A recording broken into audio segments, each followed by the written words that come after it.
airfield on their terms. Okay? So if the whole thing gets into a, then Abinadab has a real excuse. Then Mahmoud Abinadab can say, look, Israel attacked us. They attacked Lebanon, unprovoked, allegedly unprovoked. They attacked Syria, allegedly unprovoked. They attacked us, Iran, unprovoked.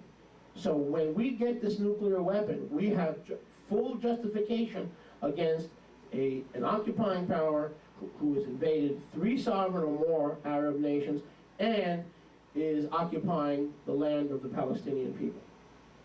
Then you could make a justification for nuking Israel. Because now if he tries to nuke Israel, A, he's not ready, and B, the US would wipe him out. But if he could say, look, not only are they occupying the land of these poor little Palestinians, but they also have invaded in the last year 3 sovereign Muslim nations, then they have a pretext for coming in. Does any of this make sense? Simple, right? Makes sense. That's what's happening here. It is World War III. It is a key battle of World War III. It is a battle by proxy. It is the US fighting Iran, but neither are ready to enter. Listen. It is the US fighting Iran, but neither are ready to enter. They're not ready. Iran's not ready because there's no nuclear weapons. The US isn't ready because George Bush has his hands full with Iraq. There has to be a drawback of troops from Iraq so we have more personnel to take on Iran. Does any of this make sense? Or is this too confusing? The US is not ready, and Iran is not ready. But Israel is proxying for the United States. Hezbollah and Hamas is proxying for Iran. And when the real players, what you're seeing on TV is not the real players. The real players are the US and Iran. Now, if Israel attacks Syria and Iran, let's say in the next upcoming days and weeks, then what's going to happen is the nations are going to come against Jerusalem much quicker than I think. The way I see it, it's still years away. This is a battle, a skirmish in World War III. But we know that the final battle of Gog and Magog is the Islamic Confederacy, all coming against Yerushalayim, spilling over into the Valley of Megiddo and Har Megiddo, and then Yeshua comes after the Battle of Armageddon. Correct? So we know these things. So these are very, very, very dangerous and trying times. What will begin, all nations attack Yerushalayim, all nations come against Israel. But how could all Islamic nations come against Israel when not all Islamic nations are at war with Israel? And that's what we're missing here. That's what we're missing here. If Israel attacks Iran and Syria, all the moderate governments in the Middle East are going to topple. And that's what's next. That's the next thing that's going to happen.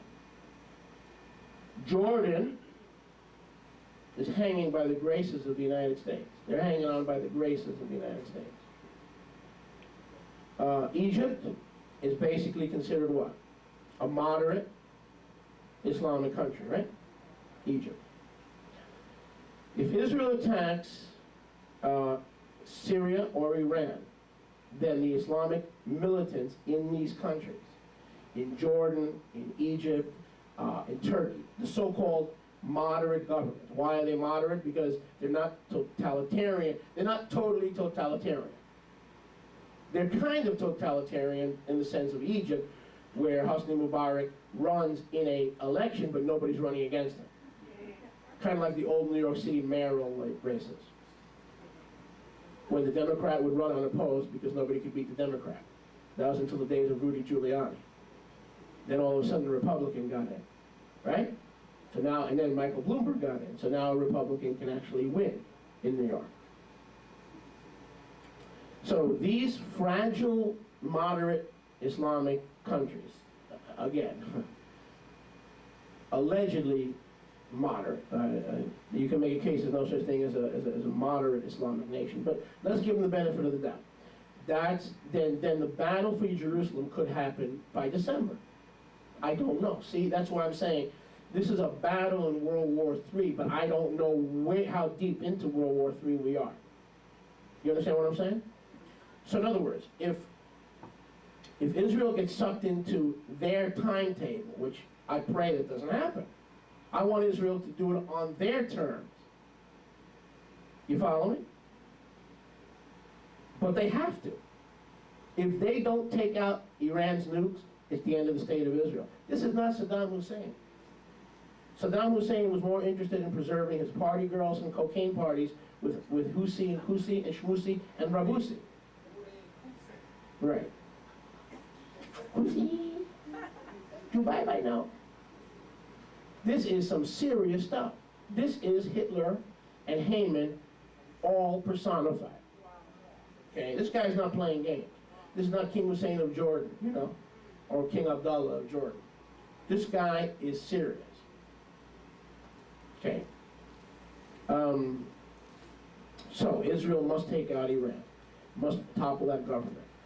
Not destroy Iran, but just topple the government, take out the government. The question is, does Israel do it on their terms, or does Israel do it on Iran's terms?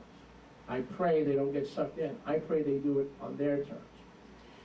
If they get sucked in, and if they take Iran out now, and Syria now, then Egypt will topple. Here's what I prophesied to you. Egypt will topple, Jordan will topple, and a lot of the others, as I mentioned, so-called moderate governments will topple. And then all the Islamic nations, as predicted in prophecy, will come together and will say, look, we were fine, we were in power, everything was going hunky-dory, but Israel attacked Lebanon, then Israel attacked Syria, all over 5 soldiers.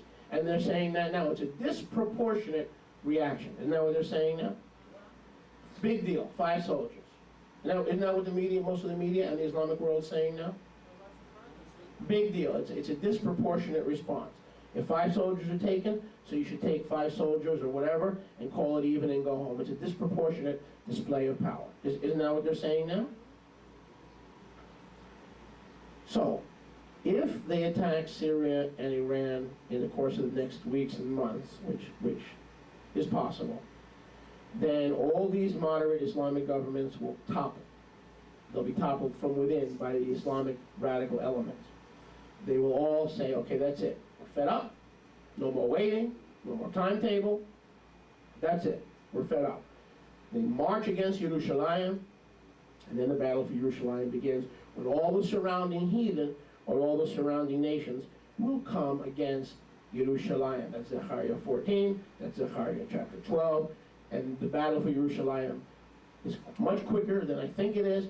And then, of course, it spills over. It begins in Yerushalayim, but because the Islamic Confederacy is so large, it spills over into the valley of Megiddo. Yeshua returns, sets his foot on Har HaZeitim, the Mount of Olives, and then the fight against the Islamic beast begins, and Yeshua destroys the Islamic beast. Follow me? We know the events that are going to take place. We understand the events that are going to take place.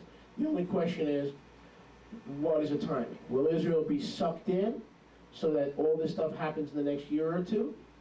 Or will Israel fight it on their terms, and meaning the other Islamic governments will not topple that quickly? However, the other side is, if Israel attacks Iran, then the other governments are going to come, the other Islamic nations are going to come to Iran's assistance anyway. And then those nations who are not fearsome and warlike, like Jordan and Egypt, doesn't matter. They'll have no choice. The Muslim Brotherhood will force them to join. So either way, Yahweh will put this coalition together that's now terrorizing the world, but they will coordinate their efforts to destroy Jerusalem. So right now, this confederacy is terrorizing the world, but in that time, the confederacy will no longer be involved in global terrorism, but is specifically marching against Yerushalayim and destroying Yerushalayim. That's what's happening in the Middle East. Any questions?